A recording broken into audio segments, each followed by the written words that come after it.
3 years had passed since she walked out of my life. 3 years of rebuilding. 3 years of learning how to breathe again without her constant presence.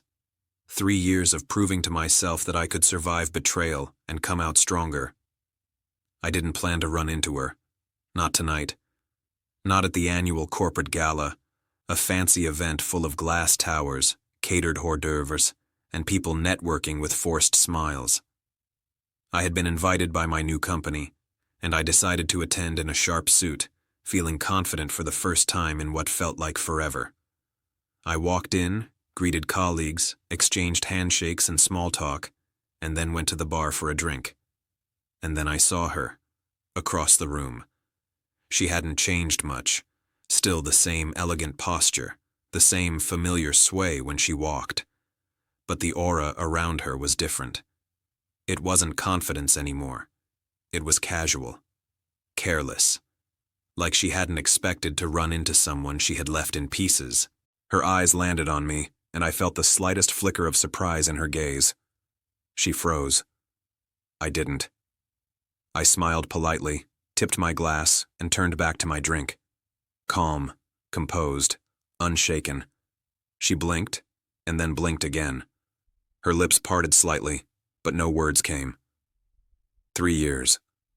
3 long years where she thought I would be ruined, bitter, maybe even defeated by the pain she had caused. 3 years where I had quietly rebuilt everything: career, finances, friendships, and most importantly, my sense of self. She took a step toward me, hesitant, unsure.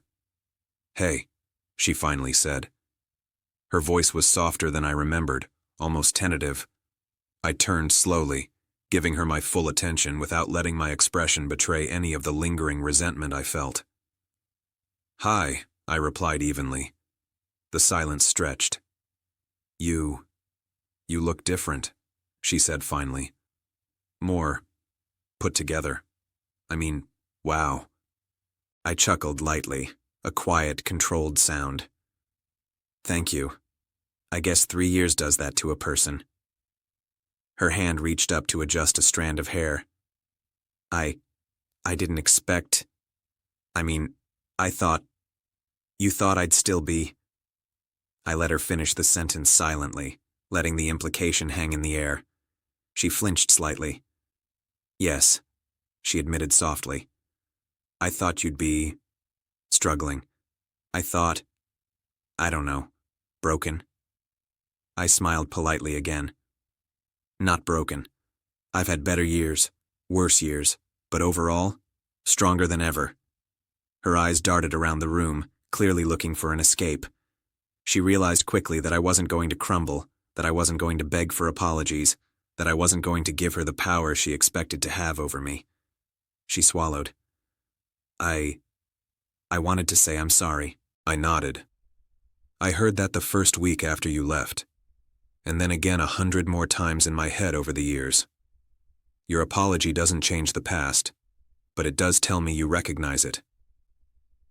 Her lips quivered slightly, and for the first time, I saw real regret. Not just the rehearsed guilt she always tried to project when she wanted forgiveness. This was raw, human, and unmistakable. I was young. I didn't know what I had," she said quietly.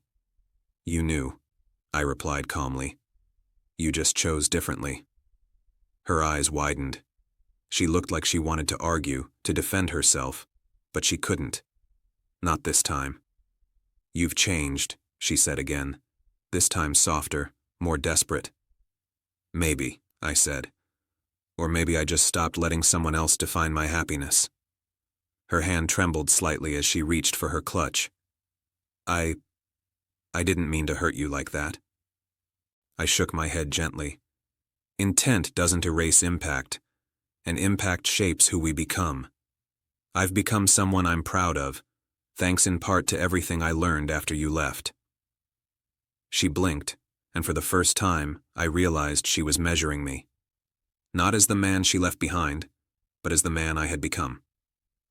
I never thought you'd recover so well," she admitted. I smiled faintly. "Recovery isn't about her or anyone else. It's about you, and in my case, me. I chose to survive. I chose to thrive. And I did. Her face fell slightly. She had expected anger, tears, maybe even humiliation. Instead, she found me calm, collected, and utterly unshaken. "You're amazing," she whispered, almost to herself. I nodded politely. "Thank you. But amazing isn't about me anymore. It's about what I decided to do with my life after someone else's betrayal." Her lips pressed together. She wanted to speak again, to explain, to apologize, to reclaim something. But the moment had passed. I took a small sip of my drink. Polished, confident, in control. "I need to mingle," I said politely, signaling the end of the conversation. She nodded, clearly trying to maintain composure herself. "Yes. Of course. I understand." And then she walked away. I watched her for a moment. The woman who once meant everything to me, who once had the power to destroy me with a single choice, now walked past me without any hold. It wasn't triumph. It wasn't vengeance. It was closure. 3 years of heartbreak, rebuilding, late nights questioning my worth, endless therapy sessions, career sacrifices, and self-discovery, all culminating in this one corporate gala moment. I was free. She couldn't affect me anymore. She couldn't undo the life I had rebuilt. And for the first time, I realized just how far I had come. Sometimes the people who hurt you the most think they'll get to watch you suffer forever.